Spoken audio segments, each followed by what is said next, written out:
Okay, Pat, it should be live. Hang on 1 second. Let's do it. Now you're live. Now you're live. We'll give you the 10 second countdown. Yeah. Hi. 876 back where we're doing. Oh. Almost there.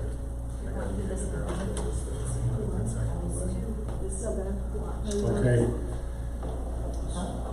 Good evening, everyone, and thanks for tuning in tonight to our presentation. We're glad that you have the opportunity to meet with us and discuss our reopening plan for Messina Central School. I'm Pat Brady, the school superintendent. In a moment, I'll introduce you to our panel. We're going to be holding these meetings over the course of the next couple of days. We may do some later if necessary, but we have the meeting tonight, and then two other opportunities tomorrow, one at 2 o'clock and one at 5:30. For parents, we had one with our staff this afternoon. So first of all, we want to provide an opportunity for you to understand better our plans for reopening of school, and then we're going to open it up to questions that you can submit live, and our IT people, Mr. Blair and Mr. Mike Allen, will be reading those questions off to us momentarily. So on August 7th, Governor Cuomo stated that schools in New York State can open if their plans were approved by the New York State Health Department. The district submitted our reopening plans on July 31st to both the State Ed Department and the Department of Health. We also held a meeting with the Board of Education the night before to present the reopening plans, and we had about 100 community members who were on that live feed. Many sent in some questions, or some good questions we answered that night. We also had, I think, about 1,000 people who observed afterwards watch that presentation. So there's some out there that have an understanding of this, but really, as things change on the ground, our plan is a living document. We have already made some changes in it. We'll talk about that tonight. And we appreciate on this beautiful evening that you're here with us. We also appreciate that parents have sent in their commitment forms, and we're using that information to guide our thinking as well. We know that parents have concerns about reopening. Everyone has concerns about reopening school in the midst of a pandemic. We recognize that. We are working with many parents and staff members, administrators, members of the community. We feel we've put together a plan that can provide for the safest opening that we can and provide education to our community. We know whether we open or we don't, there's going to be issues with it. We are looking to have our students back in school because we know that being out of school is not good for them immediately or in their future. So hopefully by having meetings like this, we can, and providing opportunities for questions, we can lessen some of that anxiety. So I have what I'm going to do is provide a brief presentation here and then open it for questions. We have our panelists here.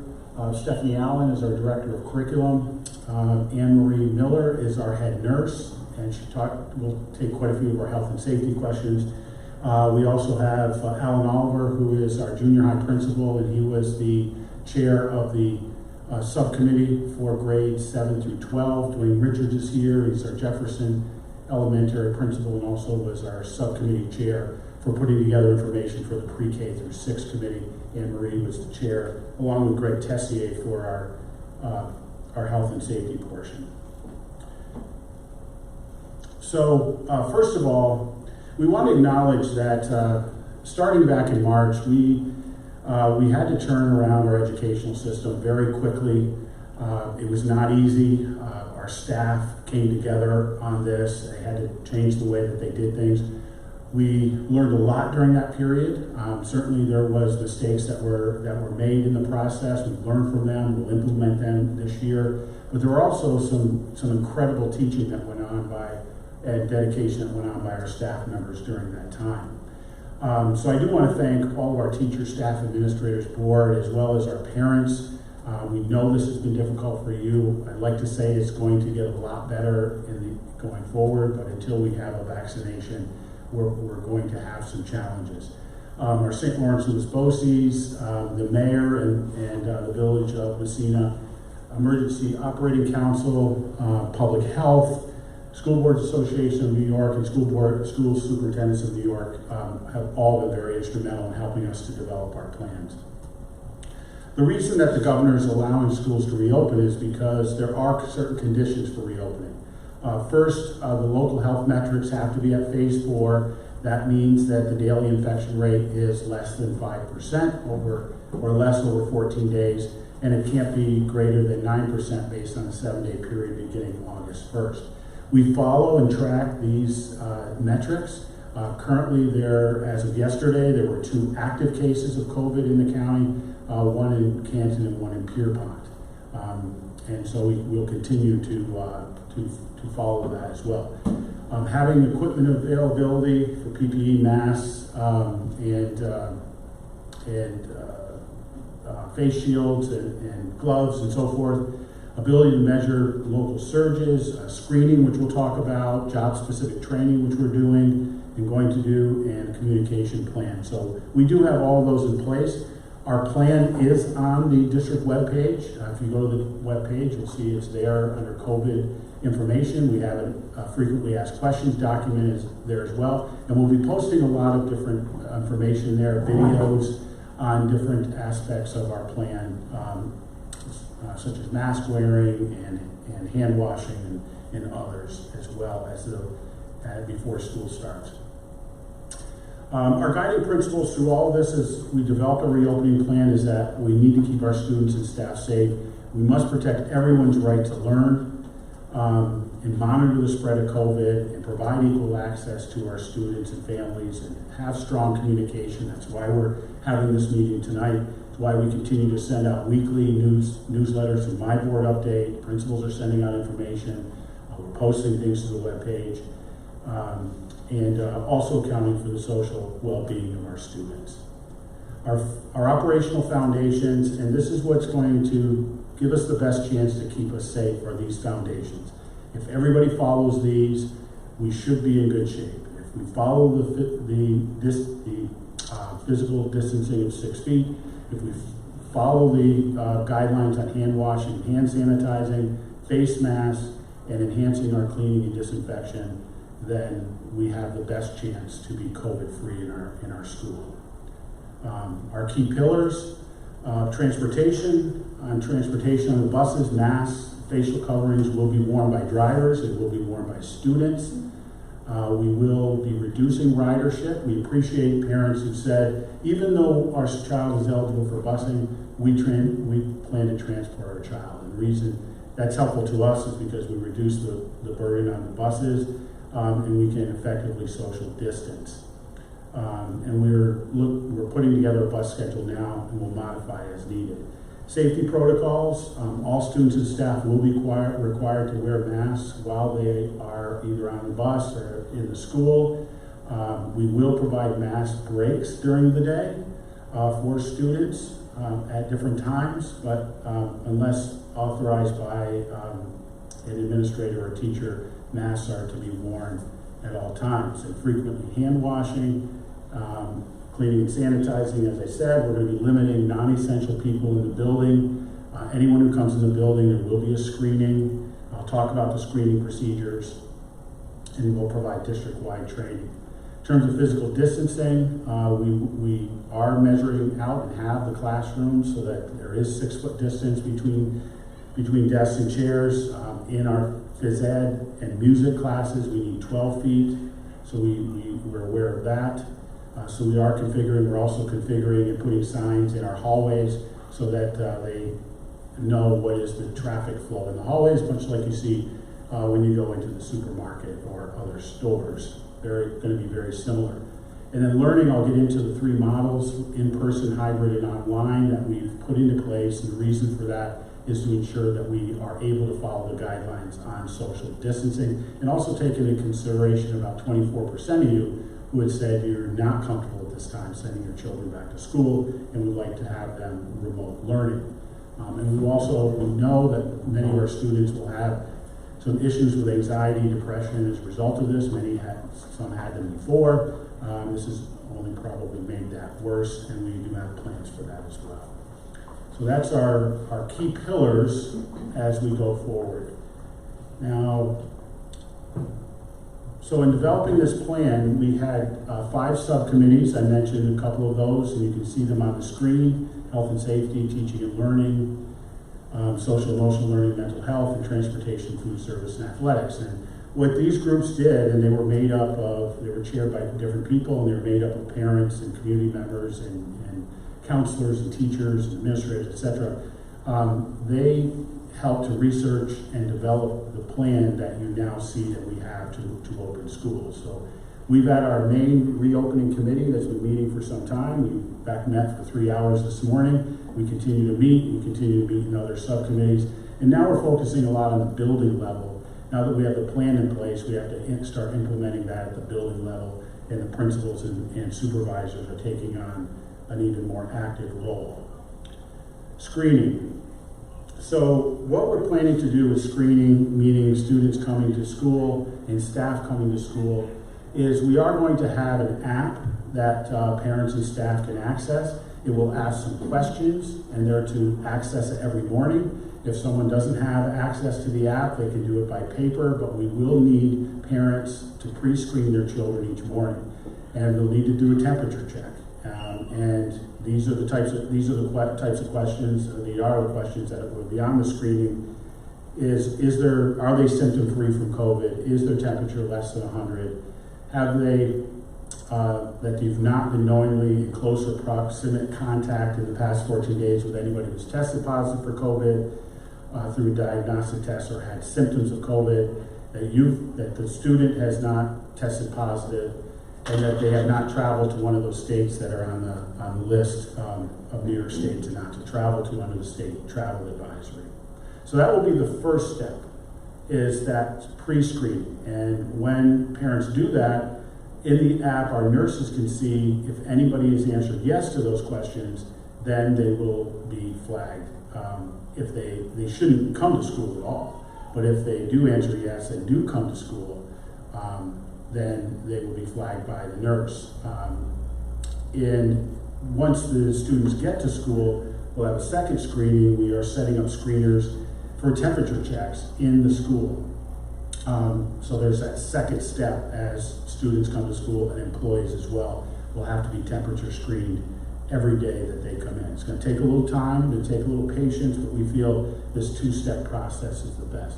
This is one of those things that changed over time. Initially, we were just going to do the pre-screening at home. That's what was the advice of the Department of Health. But through feedback, we've felt that we need to add in this screening at school as well. So that's really the screening. I mentioned the electronic tool. Paper forms will be provided. So let me talk a little bit about instruction. There's 3 options for instruction. We know the first one is not something we can do, which is to reopen school with everybody coming back. So we're really looking at hybrid learning and remote learning. And hybrid learning is when we have some students who are at home learning and other students who are in person in school. Remote learning is when they are not attending school, and that's going to be, as I said, about 24% of our families who have chosen to do that, and we'll provide that instruction. So what does that look like? At the pre-K level, we're going to have the morning group. So let me back up a second. So Monday is going to be digital for all grade levels. For pre-K, we're not going to have digital day for them. We're not where students are going to get online and have activity with the teacher there. That's just kind of very challenging for that pre-K level. There will be some extension activities that the teachers will send home with their students to do on that day, but it won't be a digital day like everyone else. Students will come in the morning. Group A in the AM and Group A in the PM for Tuesdays and Thursdays. So that's going to be one group in the morning and afternoon, Tuesdays and Thursdays. The other group, Group B, will be in on Wednesdays and Fridays. On their off time, when they're not in face-to-face, they will be doing a home extension activity. You can see the schedule here. Mondays is the extension activity. If you're in Group A, your Tuesdays and your Thursdays. If you're in Group B, your Wednesdays and your Fridays. And opposite days, you are doing activities at home. Then we have kindergarten. Kindergarten will have the digital Monday where there'll be generally it's going to be what's called asynchronous activities to do at home.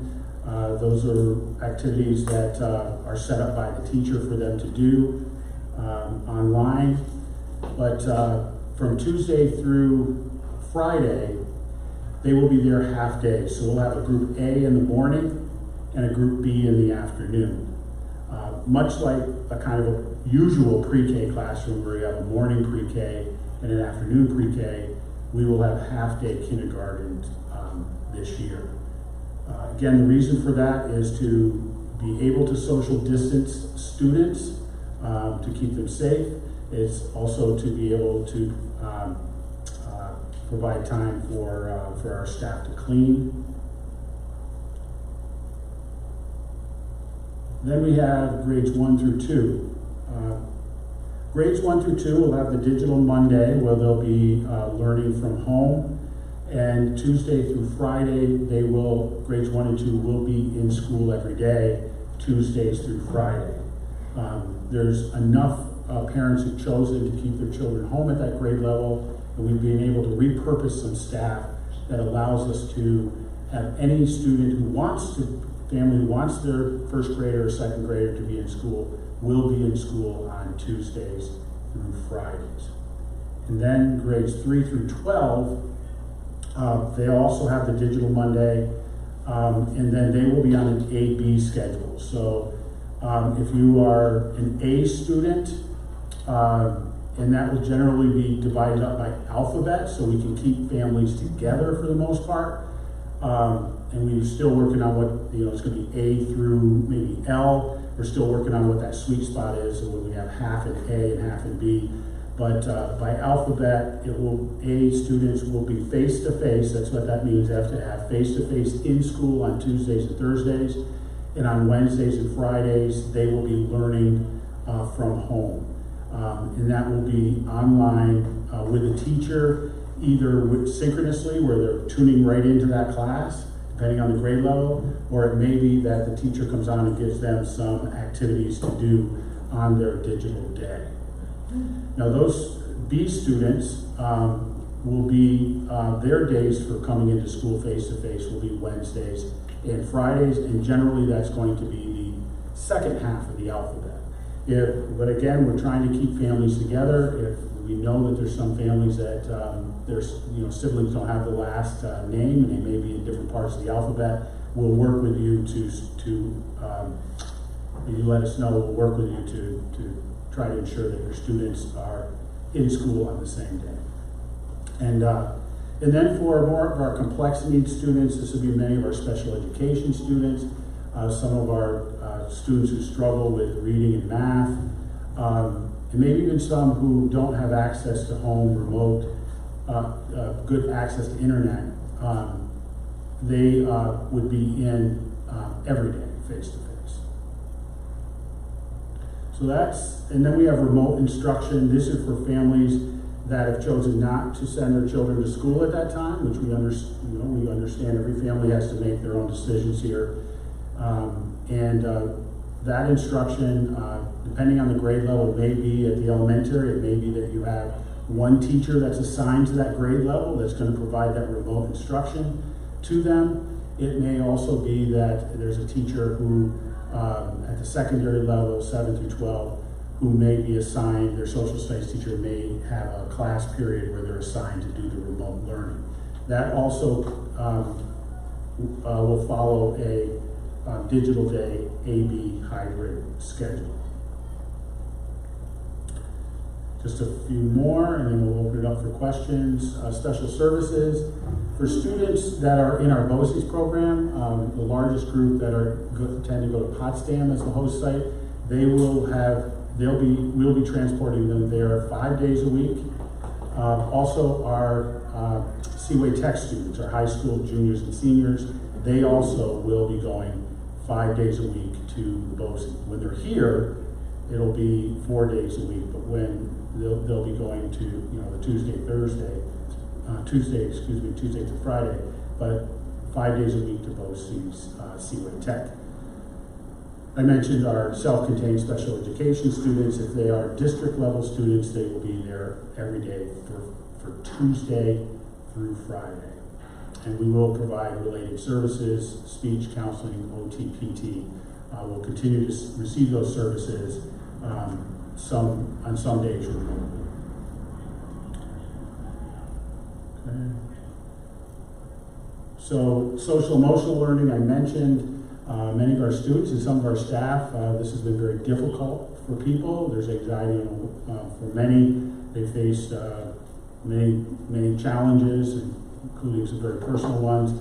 So we understand we'll be having a plan for enhanced counseling, access to mental health services, check-ins with them, some social emotional learning to help them build resiliency. All of that will be taking place at the school as well. So we'll be doing some training for faculty and staff on how to talk and support their students. We'll do a needs assessment with students who need that extra support. We'll provide some live and virtual counseling and mental health services in partnerships with outside agencies. Digital access, we will be distributing Chromebooks again to students. We will be providing hotspots within the community, and we are working on through a partnership with BOCES for those who don't have internet service, trying to do a neighbor-to-neighbor network. We've identified from the parent commitment form those who don't have that access, and we've provided that information to the BOCES. Tech and our tech are working with them to see what we can do. Food service.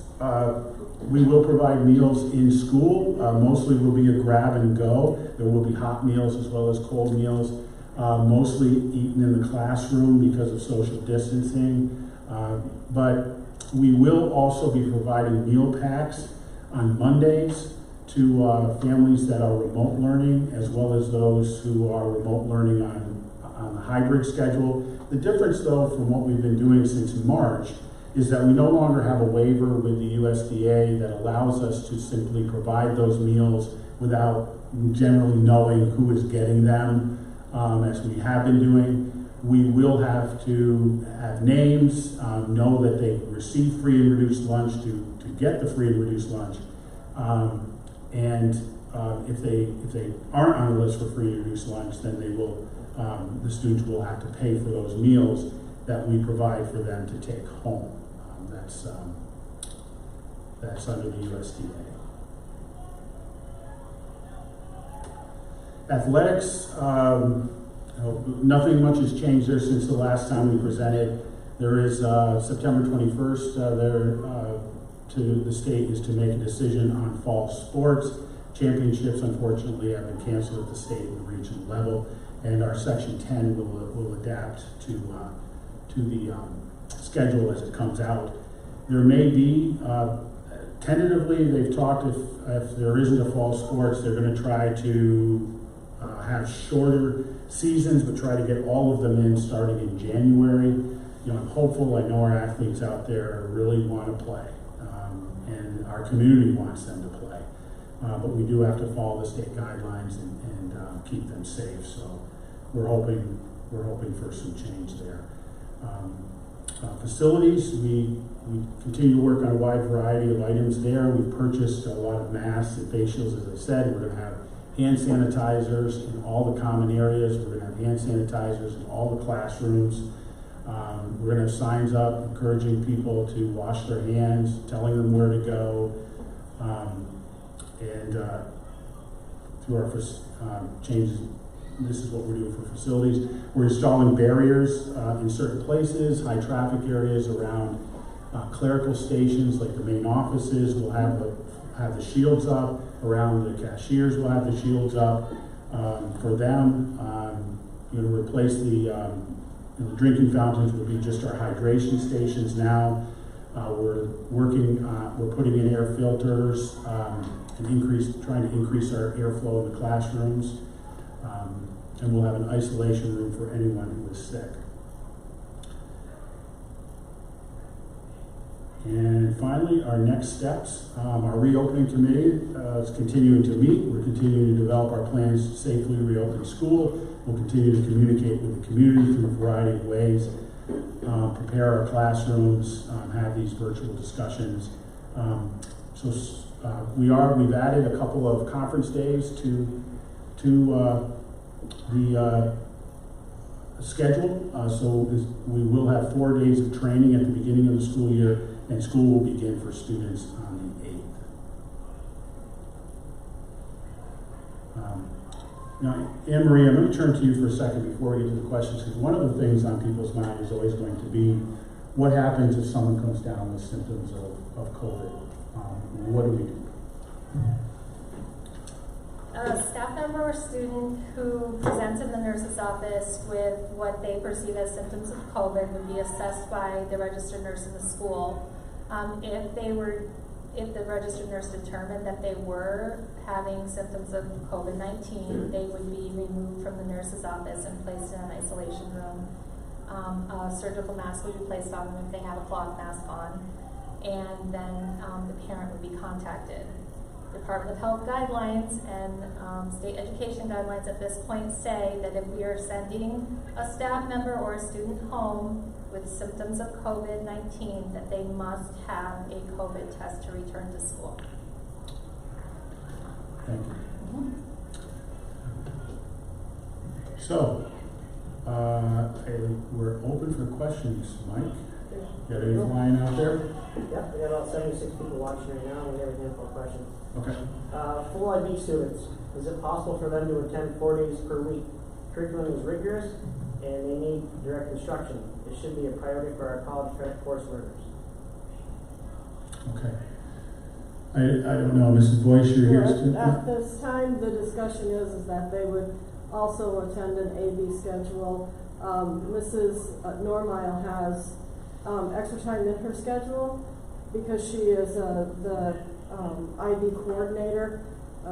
So she could work with those students remotely during that time as well too, the ones that are at home. We did get through the year with remote learning for our IB students. I know it was difficult, it was very difficult, but we did get through it, but we'll have a longer period of time. And it is a concern with Mrs. Normile and all of the IB teachers that students have as much direct instruction as possible, and we'll try to fit that in as much as possible. So the question was about IB.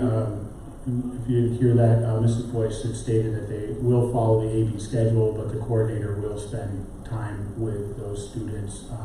The thing is, if we start through the year and conditions change at all levels, and we can bring more students back, we will do that if we can do that safely.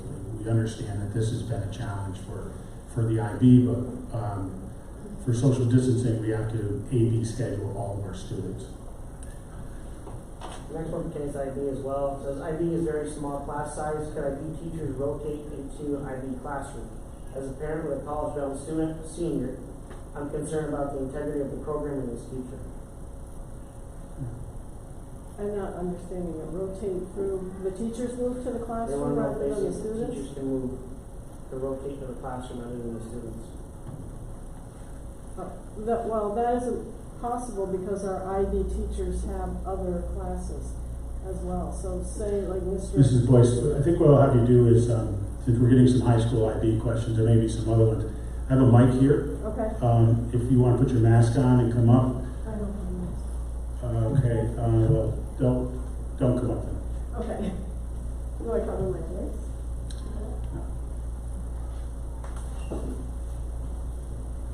So we already talked about them, teachers rotating in the high school, and it's difficult because of their schedules to rotate into the students rather than, to move to the students rather than the students moving to them.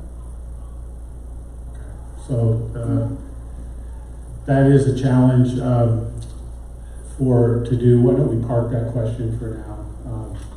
Stephanie, and take a closer look at that. But the challenge is in the schedule is that those teachers are doing other classes, so they may not be able to do that. Next question for the high school as well.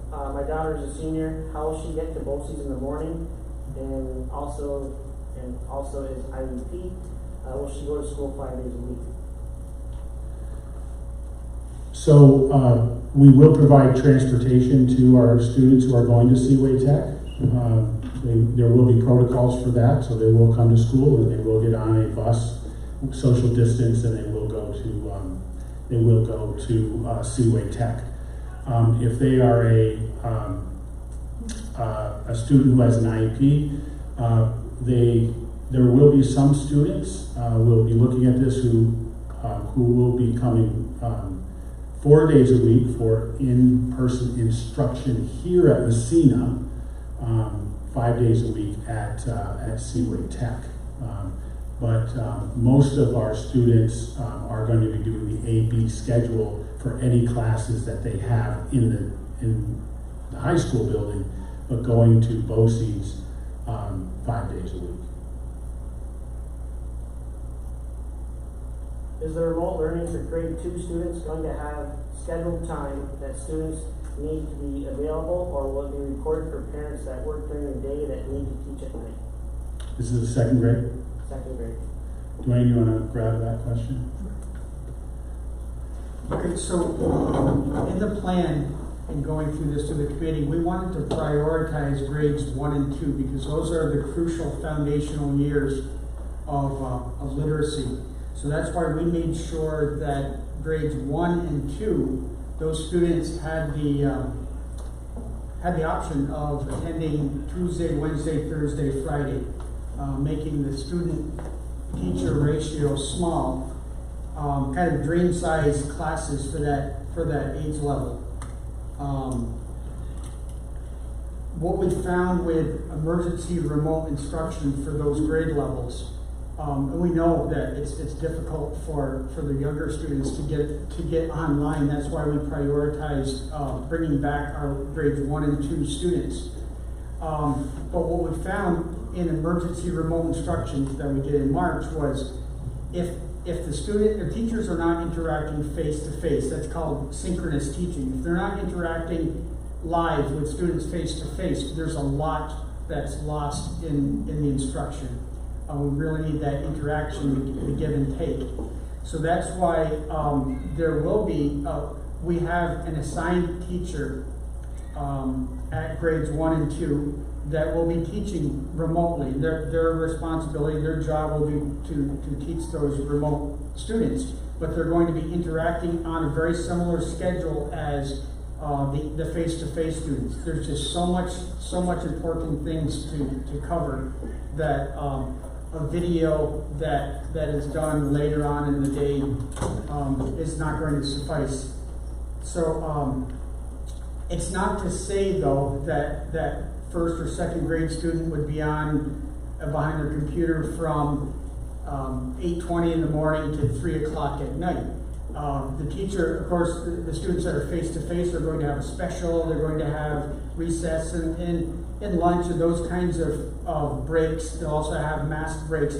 It's the expectation is those teachers that are teaching remotely to the students will have maybe a large lesson, a math lesson to start the morning, and there'll be some practice time.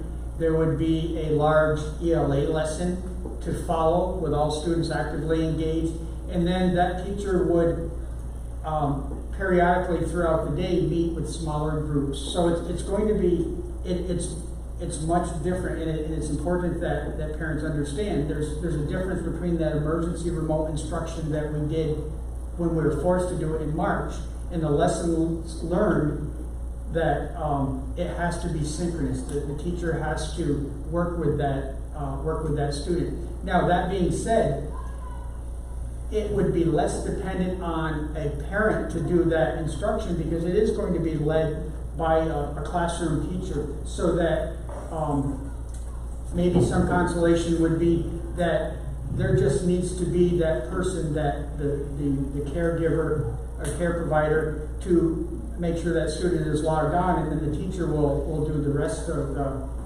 the work. So it's going to be less parent dependent. But to answer the question, it will be specific, and it's not just for those first and second. The remote instruction K through 12, K through 6 will be schedule dependent, live instruction. Thank you, Dwayne. Will students be allowed to bring and carry their own personal sanitizer? I don't believe that's the case. Anne-Marie just had to step out for a minute, but I asked her to get something, but let's come back to that question. Okay, I'm sure there's others will come back to that. Skip a couple of them and then go back to that. Will the school day be shortened or extended to accommodate the good chunk of time it will to do temperature screenings on all the kids/staff coming in? The school day will not be lengthened. It will not be lengthened, but we will be, what we're looking at is having our staff come in earlier so that they are there before the students arrive. So we may be flexing our staff schedule, and we'll have to make accommodations in the school day for that time. Not only the time for screening, but also for between periods, like at the high school, cleaning desks inside the classroom before the next group comes in. Is the school making sure to keep family members in the same group to help parents bringing kids to school? Yes, we understand that is a concern. That's why for the AB schedule, we are splitting up by alphabet. That will catch most of the parents. So if you're on the AB schedule 3 through 12, that will be 3 through 12. The AB will be by the alphabet. If we miss any, we recognize that some families have, the siblings have different last names. We'll work with those families to try to get them on the same day. We know childcare is going to be a concern, and if you're fortunate to have an older child and a younger child that's fortunate, then you be able to have childcare. We understand that, and we'll try to accommodate as best we can. So, Mr. Brady, just to understand the process, we have a sibling list. So we have a report that any child that has siblings in the district, whether it's at elementary, junior high, or high school, we're well aware that they have that sibling, and that's part of what's going on right now. I know probably at some point you're going to want to know when those schedules are coming out, and I certainly get that. We're actively, now that all the commitment forms have come in, and we've called those that haven't come in, so we're just about there. We're starting to assign those students. And number one on our list is to be able to assure that as much as possible, and I think we're coming pretty close, that those older siblings that are in school will be able to be on that same schedule. If they're on that hybrid schedule, if they're in grades 1 and 2, it's not going to matter because those students will be in school every day. But that's we need to get that out for parents' sake, but also for transportation. We need to be able to assure that we can bring and transport all students socially distanced in. So, Thank you. How will school drop off and pick up and change for our younger kids, particularly grade 2? Drop off at the door, drop off inside, drop off at classroom, etc. Well, the pickups will be at the same pickup points that we've always done. The drop-offs at school will be at the front door of the school, so students can come in and be screened. We may have a second drop-off at a school to have two different lines coming in order to have quicker screening that goes on, but they will be dropped off right at the school. Emery, there's a question about hand sanitizer and whether a student can bring in their own hand sanitizer. Hand sanitizer is listed as an over-the-counter medication, so with that we would need a physician's order and we would have to determine whether or not the student was safe to use it. The district has worked really hard. I know Greg and his staff have worked really hard to put hand sanitizing stations throughout the buildings, throughout the district, and then each classroom will have alcohol-based hand sanitizer also, and some classrooms have hand washing stations. So I can't think of a reason why a student would need to carry their own. It is easily accessible throughout all of the buildings in the district. Usually the school lists ask us parents to send in cleaning supplies, but as everyone knows, the store is consistently out of stock. How will that work?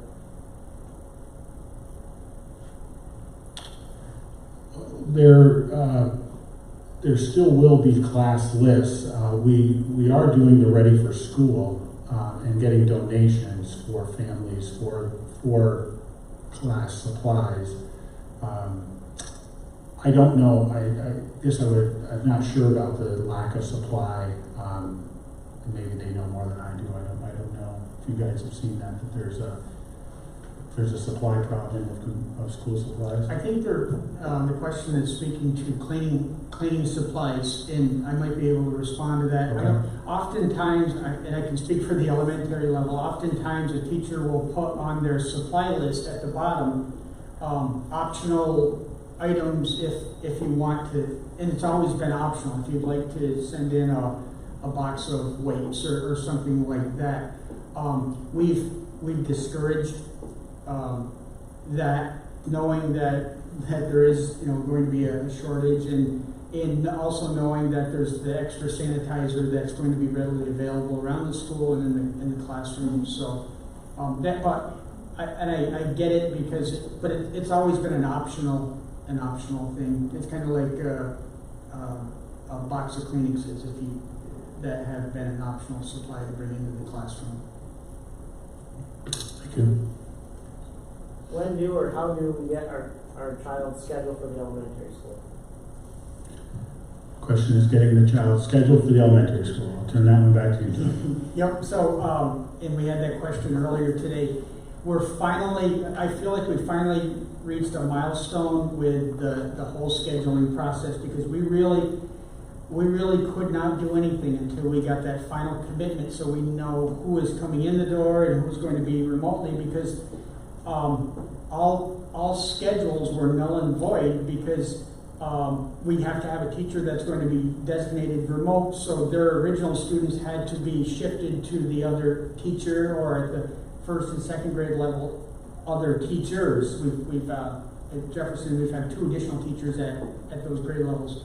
So the answer to the question is, we are actively creating that right now. We've all met with, I think each of the elementary schools are down to the final grade level to determine who's doing what. Then we can start the process of doing the A day, B day sibling list. Our goal is to have that out. We need about a week, so I would, mid next week we're going to be able to generate those class lists and get those out. But believe me, I know you need them, and we want to get them to you. We've just shifted to that. Will the high school kids be able to use lockers? If not, will they be able to have their own book bag with them? So for the purpose of social distancing, we will not be assigning any lockers to students. Even though we're going to have half as many students in the building, the lockers are right next to each other. So we are going to waive the book bag rule during the pandemic and allow students to use their book bags. How many COVID symptoms must be present to deem it COVID related? Fevers happen in children frequently. Having to get a COVID negative result and a doctor's note three times a month will strain my family's resources. Take that in. I would encourage any family whose child has symptoms such as cold symptoms, flu symptoms, allergies, asthma, to screen their child thoroughly using the tool that we're providing the families. And if they feel that their child is meeting some of that criteria, they should be staying home and monitoring them for a fever and that sort of thing.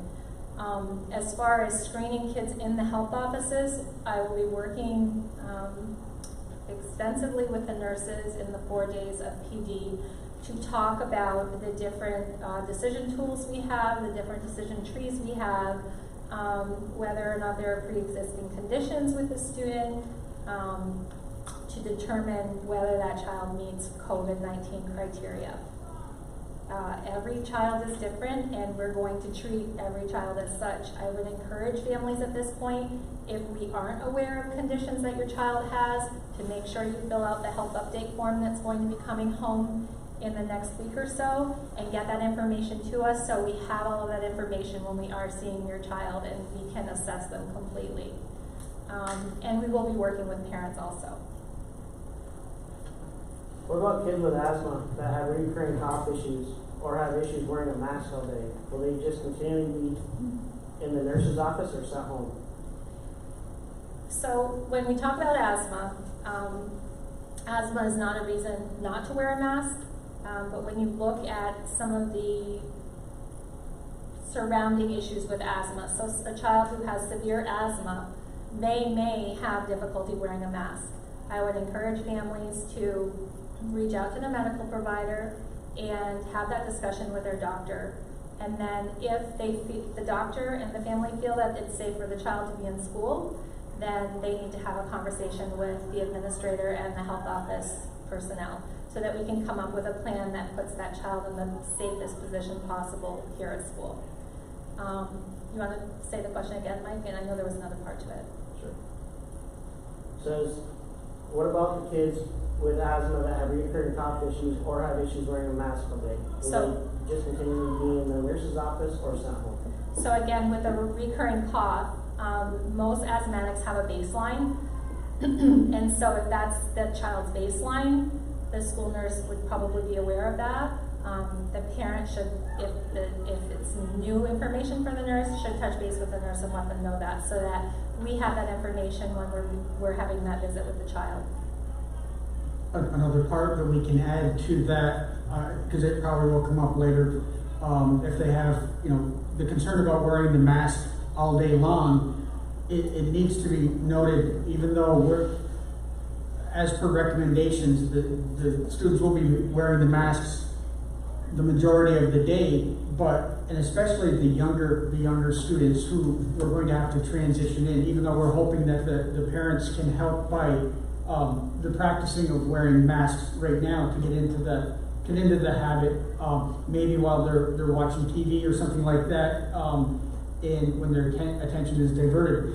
But there will be mask breaks, and the teachers will certainly be aware of that, and maybe through the transition, they'll be more frequent as the year begins, and as the students build stamina and tolerance, the masks may become less frequent than at the beginning, but they're going to be built-in routines, and just brainstorming. That routine may be you finish your ELA lesson, everyone is socially distanced in the classroom, and there's a pause when it's safe in the classroom. The teacher will give the direction, and they'll take a mask break. They'll put their mask on and start maybe a math lesson, and then so there'll be logical breaks, just like there's bathroom breaks that are normally built into the day, and the teachers are going to be very aware of that, and will be able to gauge the tolerance in the stamina of their students. Wow. If lunches are going to be more mainstreamed and grab and go, how will that affect kids with allergies? Will the pickup be like it was in the spring with 5 locations all over, or will it be at the school? So during this, so the question is about all food service in-house as well as pickup? Yeah, that seems to be two parts. So if lunches are going to be more mainstream and grab and go, how will that affect kids with allergies? Okay. We have an allergy policy now that's in place. That doesn't change. And I think probably there's more sanitation that's going to go on than before. I can You comment. want to answer on the allergy piece of it? So again, with the summer mailing that families are going to be receiving from the health office in the coming week or so, my letter to them will encourage that if their child has a food allergy, that they need to complete the allergy form, have the doctor sign it, so that that can go into our medical alert system, so that the teachers can identify students with food allergies who are in their classrooms. That's not something that always happens when we send it home, but I would say that it's very important now more than ever that parents pay attention to that paperwork and get it back into us so that we can have those safety nets in place. And as far as the pickup at the school, there'll be one location at the high school for parents to pick up food. And they'll either be picking up a 5-day meal pack if they're remote instruction all the time, or it'd be a 3-day meal pack if they are a student that's on an AB schedule. But again, without the USDA waiver, which no one is able to have now, we will have to differentiate who is eligible for a free meal and who is not. Will my kids still be able to do remote learning? Well, say it again? The question is, will my kids still be able to do remote learning? Well, most students are going to be remote learning. Digital Mondays will be remote learning. If parents choose to have their students home, remote learning all of the time. That's also a choice as well. And on the AB schedule, on opposite days when they're not face-to-face, it's remote learning. So there's quite a bit of remote learning in there for everyone. Is this plan a commitment for the whole year? I get closing for an outbreak, but if it goes well, is there a chance of returning full-time the second half of the year? I hope so. Really, the only thing that will help us there, I think, we're going to be following Department of Health guidelines and state ed guidelines. When it is safe to come back for everybody, we'll be back. That's likely going to mean there's a vaccine, and we're given we're given the green light to come back. So as far as parents committing right now, if a parent commits to remote learning and later decides that they want to send their child to school, we will do that on a 10-week basis.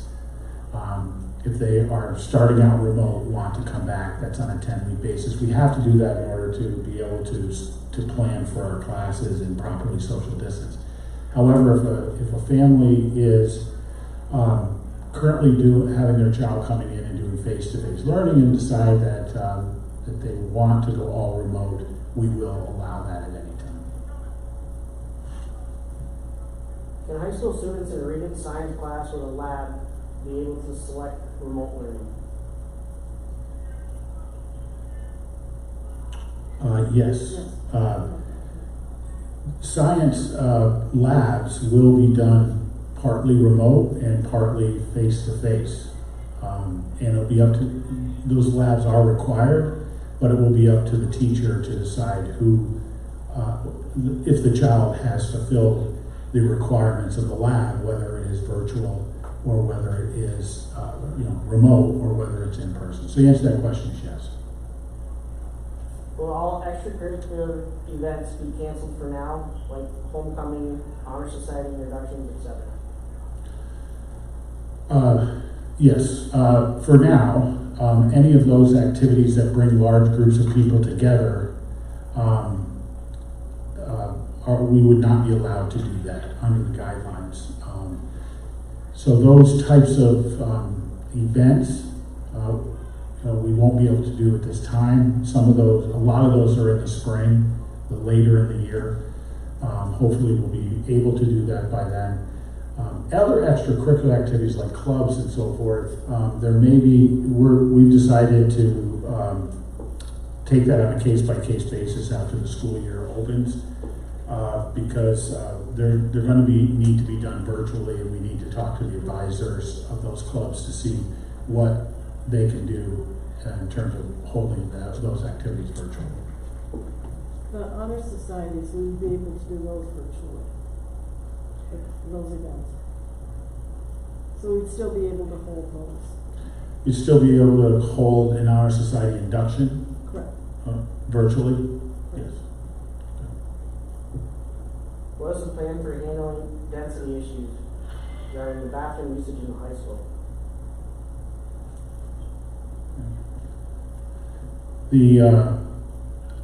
There will be signs in the, well, first of all, in the hallways.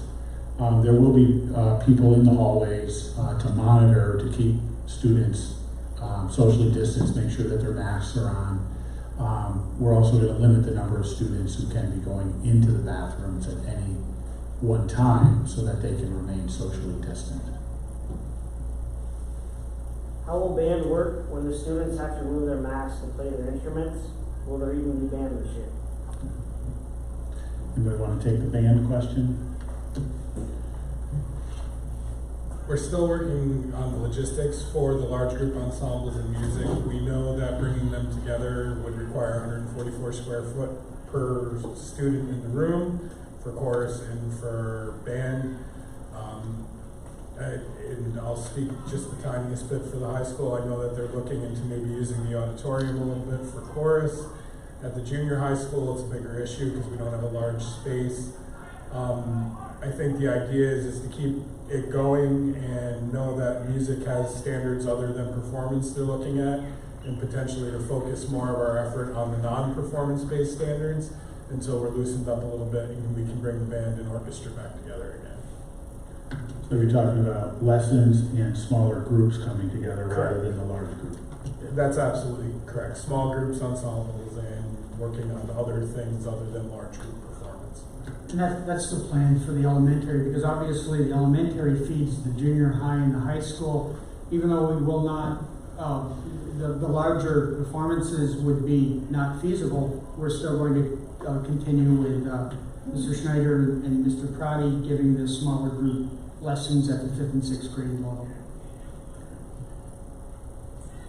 What about the parents that work Monday through Friday? How are we supposed to work and attend digital learning when we can't leave our children home alone? We understand, so the question is about parents who work and how can they do digital learning if they're not, if they're working and the children are at home. That's not an easy question to answer.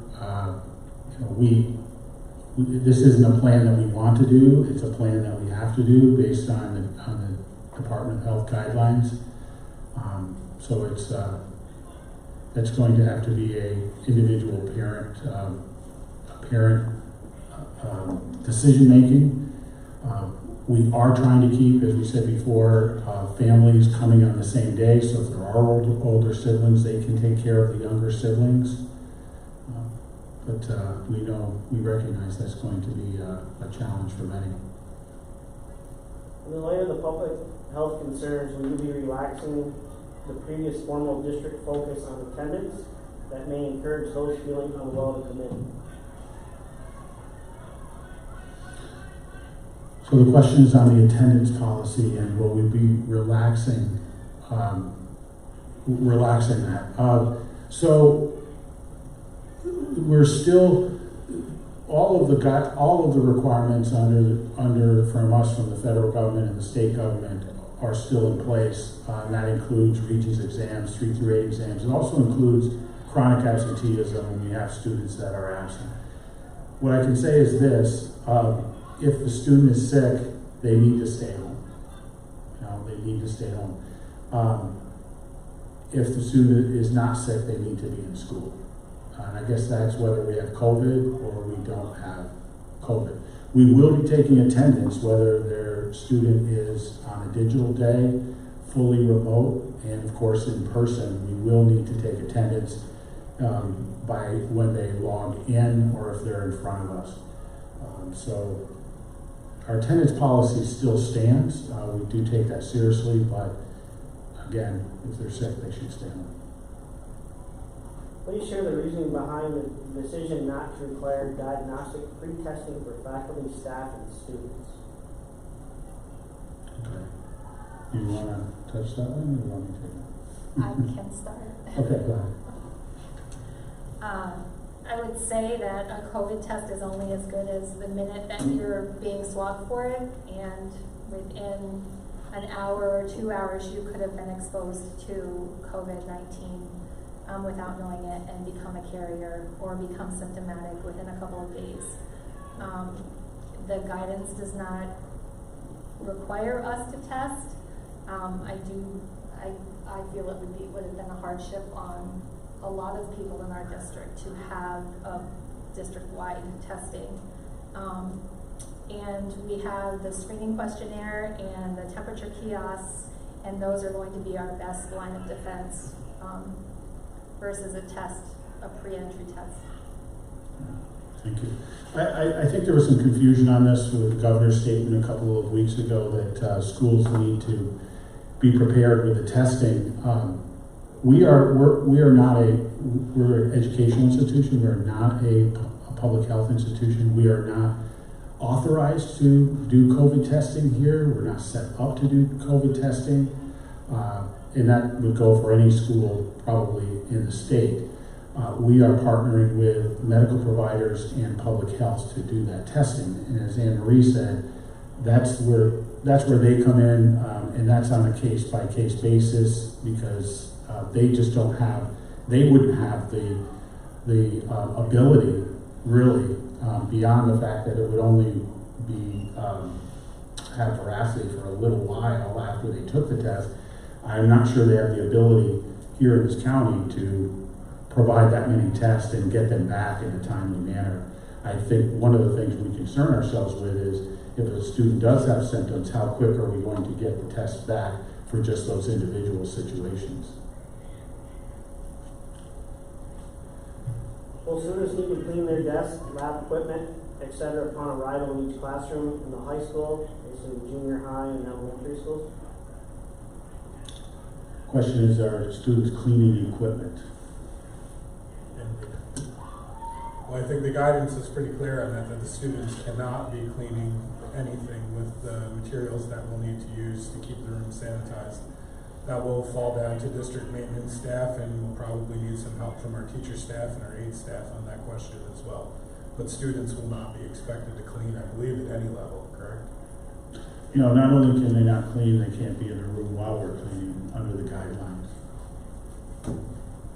What exactly is a mask break? Well, first, Anne Marie, you wrote the mask protocol, so why don't you take a shot at the mask break? The mask breaks are going to be scheduled throughout the day by the individual teachers. We initially had discussed, our reopening committees had discussed having children, while they were being instructed at their desks, to be able to remove their masks if they were socially distanced. But in discussions, it was determined that that was not the safest option for everybody involved, staff and students. And under the direction of the local health department and the governor, we revised our protocol. Students will be, at the discretion of their teachers, allowed mask breaks in the classroom. And the example I use is if everybody's reading their own individual book and it's quiet time, that might be the opportunity that the teacher takes for them to have a mask break. Students in their lunchroom or in their classrooms while eating lunch, if they are socially distanced and sitting at their assigned lunch seat, will be able to remove their masks for meals, and then other times at the discretion of the staff in the district. If the use of lockers or cubbies is limited, where will the kids store their coats, boots, mittens, etc.? So that's more of an elementary question, I think, Dwayne, because we already answered the high school question.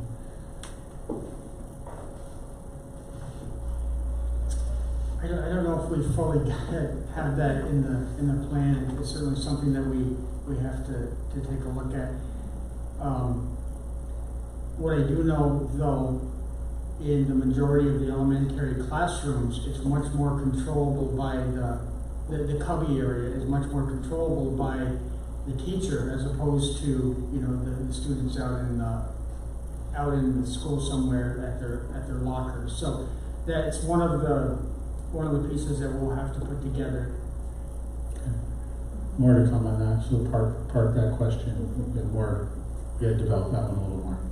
Next one is more of a comment than his question. So I just want to say thank you for all your hard work and stress you have been under. We as parents need to be flexible. Thank you. This one is for the high school nurse as well. Gator face mask coverings have tested as being worse than no mask. How can the nurse recommend their use? We've gone by state education and Department of Health, New York State Department of Health guidance. At this point, I think that you could find a study that would support anything you wanted to believe with COVID-19. And until the Department of Health, our local public health officials, or the state education department tells us differently, Gator masks will be accepted in school.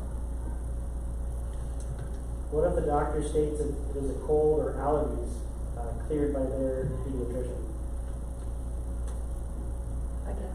Yeah, I'm letting you answer the medical question. So I believe there was some, again, Mr. Brady spoke about that a few questions ago, that there was some confusion with Governor Cuomo's press conference or telephone conference last Friday when he misspoke about the COVID testing. And when we received the clarification from SED and the New York State Department of Health, it basically said that we were going to be required to have any child, student, staff member who was sent home with COVID symptoms have a negative test to return to school. With that being said, a physician, they can write a prescription and say that the student is suffering from allergies or from cold symptoms, but without a diagnostic test, the reality is that that physician does not know whether that child or staff member has COVID-19 or not. And so I believe that is where Department of Health and SED is bringing this from. Truly, it happens a lot. Infectious things, infectious disease, physicians write that students can come back to school, staff members can come back to school. So this is a way to protect everybody within the school community. Will there be sanitizing stations on the buses? You want to answer that? It is New York State Education Department and Department of Transportation that they cannot have hand sanitizer on buses because it's a flammable substance. But there will be hand sanitizers as soon as the student arrives at school. Will the guidance officer be working with the seniors for colleges and how to apply? Yes, their guidance counselors will be expected to continue to do their work with our seniors and with all of our students on career development.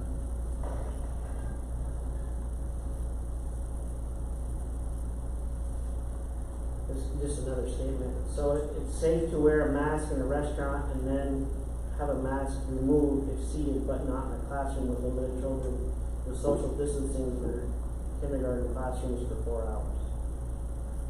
So the question is that really the heart of that question is the difference between a restaurant and the school. We fall under different guidelines. Under Department of Health and State Education Department, they've been very specific about what schools can and cannot do, and we're following those specific rules. When will the paperwork be sent home to the parents? I am working on it in between meetings over the next 2 days. I'm sorry, my microphone. I am working on it between meetings over the course of the next couple of days. It has to go forward for Mr. Brady's approval. I anticipate it going out beginning of next week. It generally only goes out a couple weeks before school starts so that parents have it fresh in their mind. Will the vaccine be a requirement when it comes out for the children to attend in person? That's public health law. We can't predict that at this point. How will the 3rd and 5th grade regents work with remote learning? I'm not sure I understand the question about 3rd and 5th grade regions. I'm sure it's This safe. is- State testing must be? Okay. Those tests are not provided until the spring of the year. And so it's not really a question that we can answer at this point. That's a question the state's going to need to answer. Last year they were waived because we were in the middle of the COVID crisis. It's really going to depend on where we are when we enter into that time of the year, what the state ed department decides to do with those exams. That would include Regents exams too. The next question, Josh actually answered on the chat, but I'll read it out anyways. Will all students have a Chromebook assigned to them and able to take home with them for digital learning? Not at what level? Pre-K would not. Well, certainly in 7 to 12 will be one of the one where the students will be given a Chromebook and expected to bring it back and forth from home to school every day. Yeah, so the 3 through 6 students who have the most familiarity have unfortunately had to use those through the emergency room instruction will have a Chromebook immediately to travel. There'll be a time when the teachers are going to need it at school for them to kind of go through their procedures, but they'll be traveling back and forth in the backpacks. As soon as the teachers and students are comfortable at 2, it's going to phase in. So the short answer is yes, they're going to have down to kindergarten, but it's going to be very much a phase in, starting at 2, then down to 1, where K will have more time and probably some of those more of those initial downtime will be extension activities until we can get that Chromebook home to them. So it'll be a transition process. How will kids doing only remote learning go about their BOCES classes? Seaway Tech, I'm thinking about there. Seaway Tech has stated that they will be providing a remote option. They do not see it as ideal because it is normally a hands-on, career-oriented program, but they have told us that they will be providing a remote option for Seaway Tech. A couple more comments. Thank you for working so hard to come up with this plan. Thank you. And thanks to all of you for your hard work in putting together this plan. We know it isn't easy to do. This one goes back to the nurse. If they are kept home due to a cough, are they supposed to do the day as remote? I'm not sure what the question is. So the question is, if they're homesick, should they be doing remote? I think that's the I think it's just a little bit backwards. And the answer is if they feel well enough to do it, just keep up with their studies, they should do it remotely.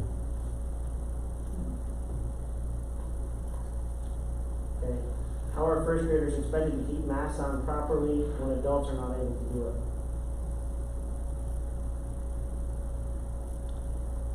I don't know. Is that a nurse question or I mean, I can- a societal question? Well, partly it is for first graders, but go ahead. This came up in our staff meeting this afternoon. I would encourage all parents at this point, we are 3 weeks out from the first day of school, to have time with their children practicing wearing their masks for extended periods of time, practicing social distancing. Staff are concerned about little ones wanting hugs and that sort of thing. There are ways around that. Teach them to elbow touch, or fist pump is probably not the best idea during COVID. But parents need to be working with their children now so that they're prepared for the things that the teachers are going to be going over with them on the first day of school. Are they going to phase in Chromebooks even if every Monday is online? So that's the Digital Monday question. Yeah, and again, we're gonna have to work out the logistics of how quickly we can do that. We certainly want to make sure that, again, second grade, I think the transition is going to happen much quicker. First grade, it's going to be difficult. It'll take a bit longer, but it may not happen for the first Digital Monday or the second, but that's the goal, is to get them there as quickly as possible. I don't want to say it's all going to be, it'll happen from day one, because there's a learning process that has to happen with that.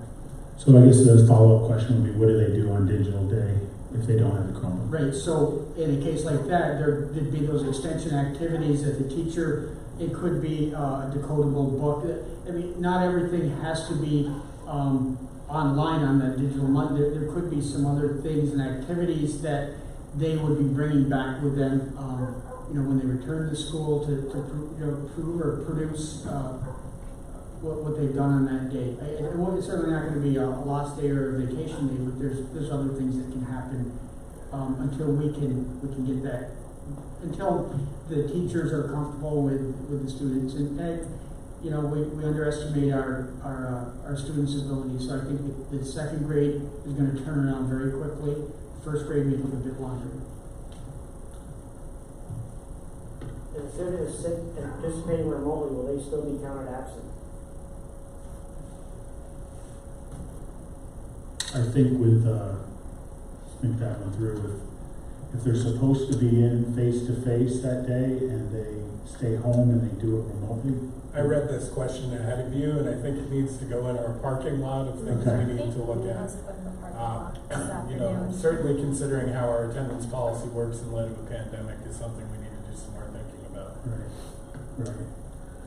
So we will put that into our parking lot question for answering. It's a good question about if they're sick and they still want to learn, and they're supposed to be in school face-to-face, can they get credit for that work?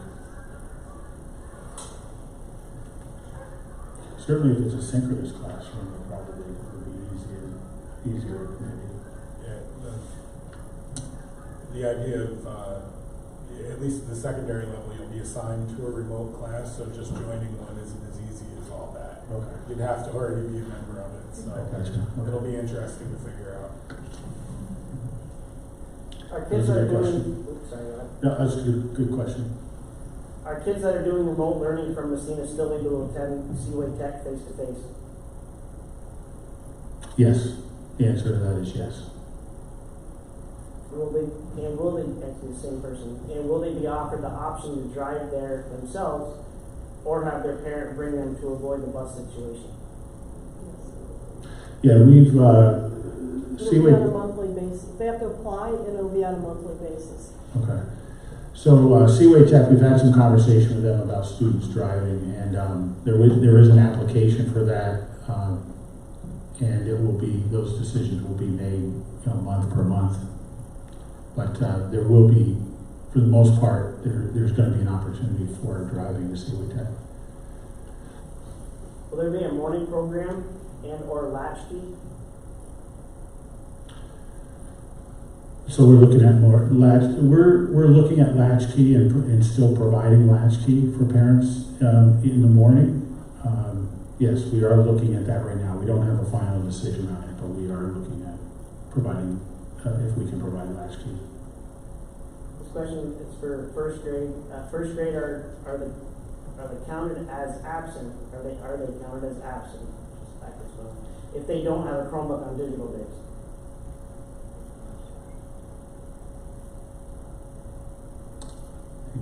There's other ways to account for students on those days that, and again, it's only through the phase-in, but we can account for them by having them completed the task, the extension activity, whatever it is, when they return to school. So I mean it's more important to get this right. So by returning to school and being able to produce evidence that they worked on that task would be proof enough for attendance on that day. How many students are expected per classroom approximately? And it says, I know they will fit up to 14, will all desks be utilized? We're looking at about 12 to 13 students per most of the classrooms. I think that's what you're seeing. Yeah, I don't think I have any that maybe 12, but it's an exception as opposed to the rule right now. What will happen is there'll be enough desks in the classrooms to accommodate the maximum number of students that are in there. We're going to reuse some of the desks to put in classrooms that traditionally have tables in there. So we'll need to put some desks in there. And we'll also have to remove some extraneous furniture, small group tables to assure traffic flow and to help with the social distancing. So there'll be enough desks to account for all the students that are scheduled to be there on face-to-face, and we'll have the rest of those out of the way. Generally, how many are you finding you can fit in a classroom? We can, it depends on what part of the school they're in, but we can fit 14 that and still allow for and that's basically that allots 36 square feet per student, and so that, you know, if I'm sitting here, my 3 feet ends here, and the next student's 3 feet ends there, and they're sitting six feet from me, and that's the social distance guideline that we've been going by, and it also allocates spaces so that there's some extra space where the students enter the bathroom or the sink, in a space for the teacher to teach and to be able to circulate. And a lot of the extraneous furniture will be out of there so that we can have maximum social distancing. Secondary? At the junior high specifically, our classrooms tend to run a little smaller. We're looking at probably more 12, 13 as a max, but I'm predicting with the number of students that have opted for remote learning, I'm predicting pretty regular class sizes between 10 and 12 for the kids that are in the building. High school? The same with the high school. Same, 12, 13. Why is it that the plastic shield face covering is not enough by itself if it is enough to be out in the public?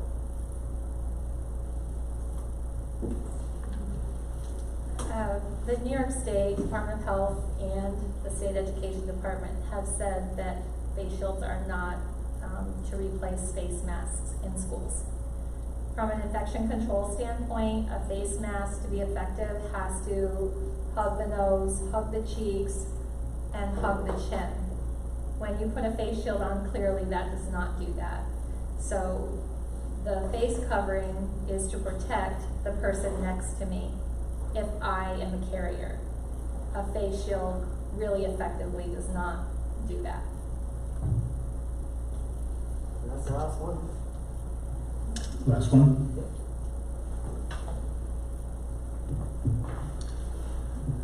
Okay, well, thank you. I want to remind everyone we will have 2 other parent meetings this week, also virtual tomorrow at 2 o'clock and 5:30. We thank everyone for tuning in tonight.